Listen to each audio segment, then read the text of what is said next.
You have to make money as well as be good or you're screwed. We think of Iowa, 3-foot deep black soil. It's hard to improve that, but it's easy to destroy. It's just a fact that farmers have to control weeds. Doesn't that get into the soil? I'm all ears. And I saw what the world looks like with no topsoil. And that's when I really got religious about we got to protect our topsoil. It's time to meet the new pioneers transforming farming and food. These extraordinary women and men are revitalizing the soil, restoring the environment, and protecting wildlife, essential elements of Mother Nature. Prepare to be surprised as we discover one of the most crucial movements dedicated to making our world a better place. It's time to meet our farm heroes.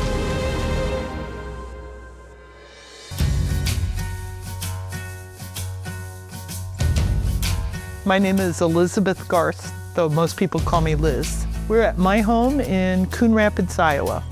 My family was a very prominent agricultural family. My grandfather had also been a land steward because he was around when we destroyed our land, basically in the 20s, in the Dust Bowl era. He bought a lot of junked out farmland with terrible erosion ditches in it. His sort of claims to fame were pioneering no-till systems, which means not plowing or disking the ground, just planting into ground that had been left alone. So he really got into land restoration for habitat. I am devoted to soil health. That's what I care about. That's my passion. For sure, nature is the best teacher there is. Well, and that's common sense. So maybe we could just call it common sense, that you came up through a long history of farming and ranching. There's a lot of common sense. So there's a lot of talk about how conventional agriculture, industrial agriculture, off the rails, we must change it. So is that your opinion on the majority of farming, ranching in America? What's the state of agriculture in your opinion? I am extremely worried about here in the Midwest what's happening. We have lost in Iowa half our topsoil since we started farming. Jerry Hatfield, the chief USDA soil scientist of Iowa, has said there will be no topsoil left in western Iowa in 35 years. I went to Portugal on vacation maybe 10 years ago. Went to see Roman castles, and those castles were built to protect the Romans' food supply coming down the rivers to the Mediterranean. And we drove through 100 kilometers of former breadbasket of the Roman Empire and saw only rock thistles and a few eucalyptus groves. No people, no villages, no agriculture of any kind, because there is no topsoil. No topsoil. It's gone. The intensity of rainfall is increasing. Any metric you want, 3-inch, 5-inch, 7-inch, 10-inch rains, 12 hours, 24 hours, whatever metric you look at, it's skyrocketing. So those gully washers, they wash dirt. Even on flat ground, you can see dirt just move across the landscape with that kind of heavy intensity rainfall. When you just do corn and beans, corn and beans, corn and beans, or maybe corn beans, but no cover crops, most Iowa farm is tilled, the soil structure becomes terrible. And mostly we're not feeding the bugs in the soil. That's the worst crime. We're not feeding the animals that live there. An elephant of animals in every acre of soil, if it's healthy. Wait, say that again. Say that again, an elephant's worth of animals. There's more than 2,000 pounds of living creatures in every acre of healthy soil. Every acre of healthy soil. And those animals in visual. the ground need to be fed. But we put corn and beans in the ground in the middle of April, and it doesn't amount to anything till the middle of May. And we harvest the crop in October. This is 5 months where there's something living on the ground to feed the bugs. For 7 months of every 12, 75% of Iowa is completely sterile. There's nothing on the ground. So those bugs don't have much to chew on.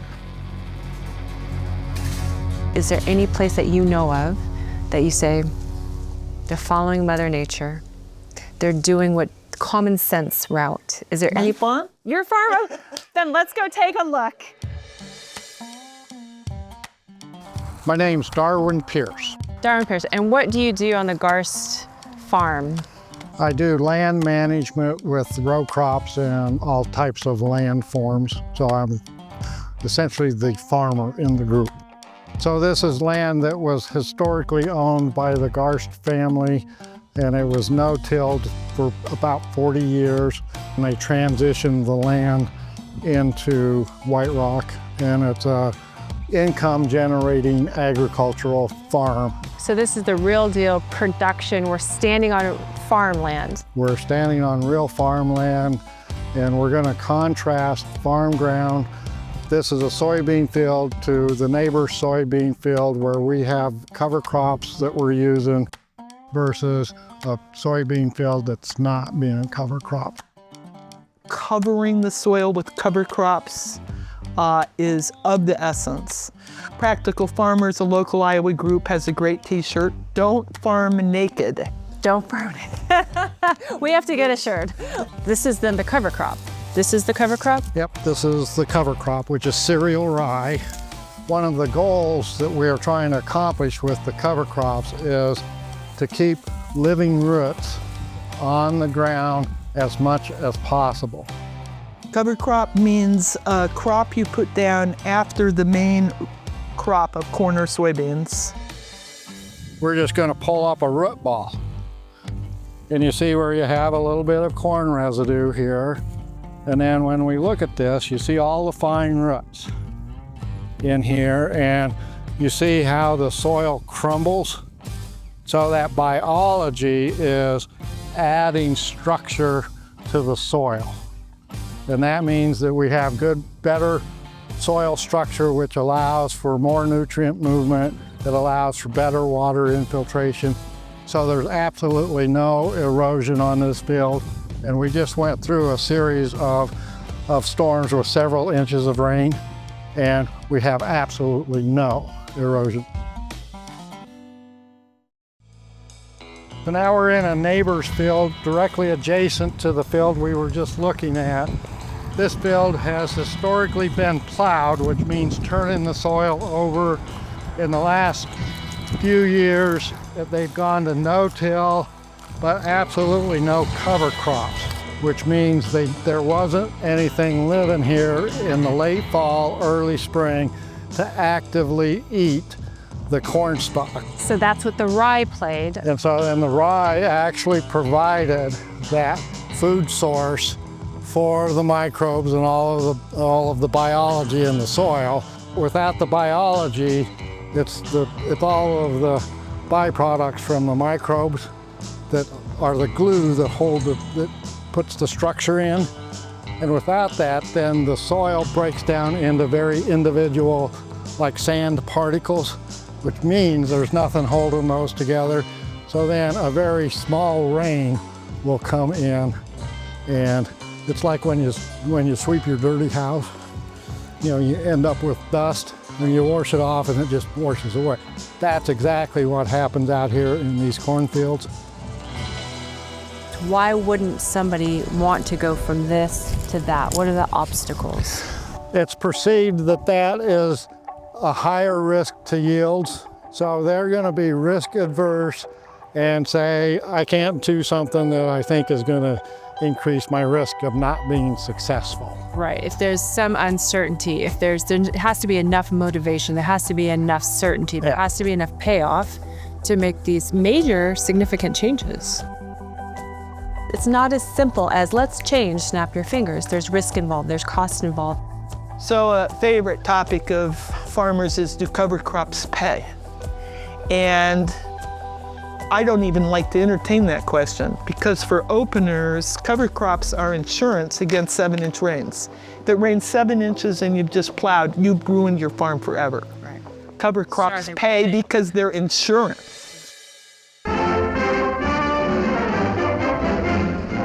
Nikita Khrushchev's American tour swings into the world's best corn country. On the Coon Rapids, Iowa farm of Roswell Garst, Mr. K has one of the most jovial and folksy days of his visit.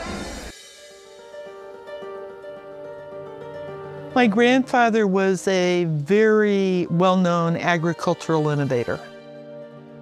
And he was a hybrid seed corn salesman, and he was a cattle person. And he knew a lot about state-of-the-art technology in the world on how to grow food.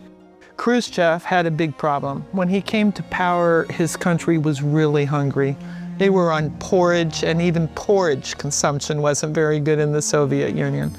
He was really interested in obtaining meat, milk, and eggs for his population. It was something he cared about more than he cared about the Cold War. He cared about feeding his people protein. Basically, all our crops here go to make meat, milk, and eggs. And that's why Khrushchev came here. He literally came to my grandfather's farm. He was sending the message to his own people, it is okay to look to the West for ag technology. There's a big issue. Should we share technology with our enemy? And my grandfather's viewpoint, which was Henry Wallace's viewpoint, which was Adelaide Stevenson's viewpoint, that we should try to tie the Soviet to us economically, culturally, as opposed to isolate them and rejection. What's the better route for peace? I think my grandparents had it right.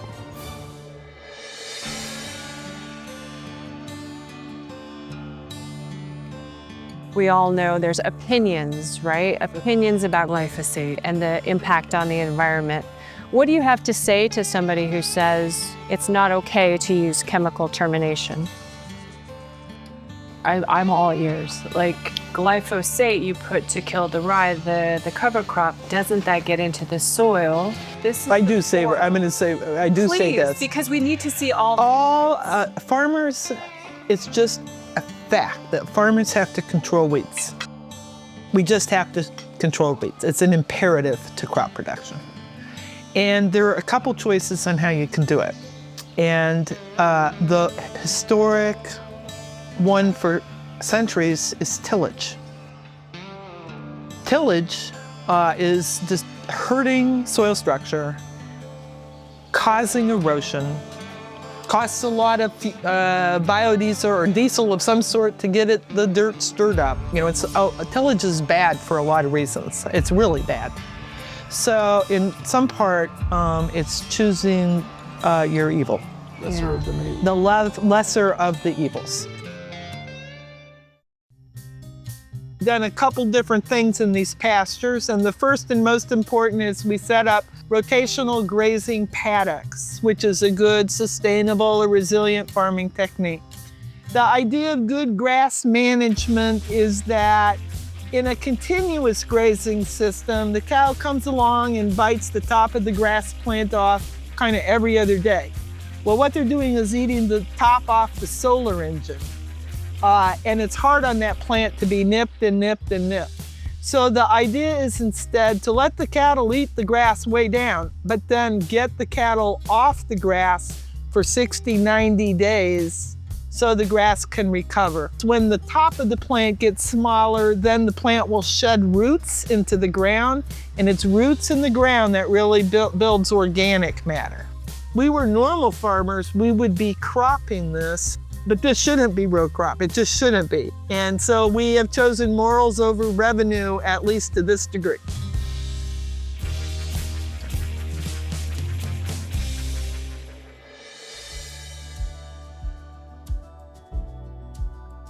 We're at the very north end of White Rock Conservancy, which is a 5,500 acre land trust. 5,500 acres all around us is a land trust. That's right. Our public purpose is to combine on one landscape 3 different things. The first goal is to protect and restore the natural resources here. The second part of the mission statement is to demonstrate sustainable agricultural techniques, farming to make money, but also farming to protect natural resources. Third part of the mission statement is to welcome people and especially so they can learn about natural resources and sustainable agriculture and how those two things might work together. Further off into the hills is oak savanna. Oak savanna, there's a savanna. There's oak savanna here. Oak savanna means a very open oak forest maintained by fire with a very healthy prairie underneath it. And you never value what you can't even put a name on. And this is a classic example of that. We didn't have a name for oak savanna. We had all these oak openings, oak barrens, park timber, park-like, all the vocabulary words that all meant oak savanna, but we didn't have that word. And therefore, we didn't pay any attention to oak savanna until very recently. And that is our biggest natural resource into which we put efforts, other than soil itself is a natural resource.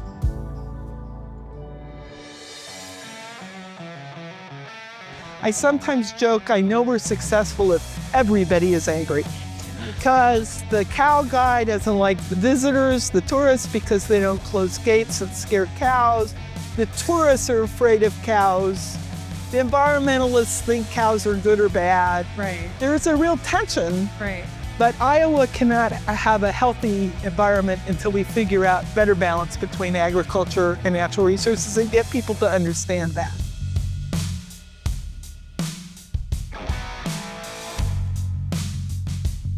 So as a corn farmer, I'm trying to maximize corn. As a trophy buck hunter, I'm trying to maximize trophy bucks. As a fisherman, I'm after the highest number of 8-pound bass I can get, which then that leads to the think of, I'm not thinking of ecology and the environment in general. I'm thinking of what is best for my targeted interest. And that leads to a lot of discontinuity from the concept of management. When I was young, you expected a planting season that would start middle of April and go up to now. Well, nowadays, on an average year, all that corn is planted in a week. I mean, when I was a kid, if you planted with a 4-row planter and you planted 80 acres a day, that was a big day. Yeah. Today, if a farmer planted 1,000 acres a day, that would be a small day. Wow. I think it comes with respect for the animal, respect for what you're doing, and how it's not easy. Everything that you're thinking of, every little detail, what it takes, and the knowledge that must be had to make good decisions. This isn't just like, la, la, la, la, la, let's throw some seed out. This is like very intentional planning and strategic planning. The problems about what you've learned here, though, is an understanding of the importance of soil biology has come only in the last 20 years. Really? And in a graduate soil science class, we did not learn anything, not one sentence about the biology in the soil. Wow. Soil was a chemistry problem. So anybody older than I don't know what, but 40, 35, something like that, they went to college and they didn't learn what we know now.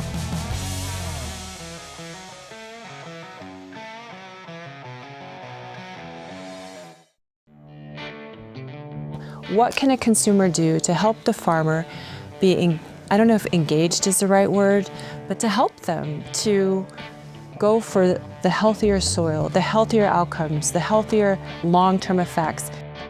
I don't know what consumers can do, but I think taxpayers could do a lot if they got on the case of our politicians. More than 50% of farm total income was coming from government subsidies. And even now, government subsidies are, I'm not sure what percent, 30% of farm revenue, something like that. Huge. Talking now about our new farm bill, even huger bills in the form of crop subsidies. Those taxpayers' money, those subsidies. And what is the taxpayer getting in exchange for billions of dollars? Not much. They're getting eroding soil, a really scary looking future in terms of food production 100 years from now. They're getting filthy water, and they're getting a lot of chemicals and fungicides and pesticides in their water too. They're not getting much for their payments to farmers. Lots of academics or conservationists talk about what farmers should do, but what can farmers do that makes money, that can be done at field scale, that makes sense for production agriculture as well as the environment? A lot of people come here and they think this place is beautiful, but they don't articulate or can't articulate why it seems so unusually beautiful to them. And it's because it's healthy.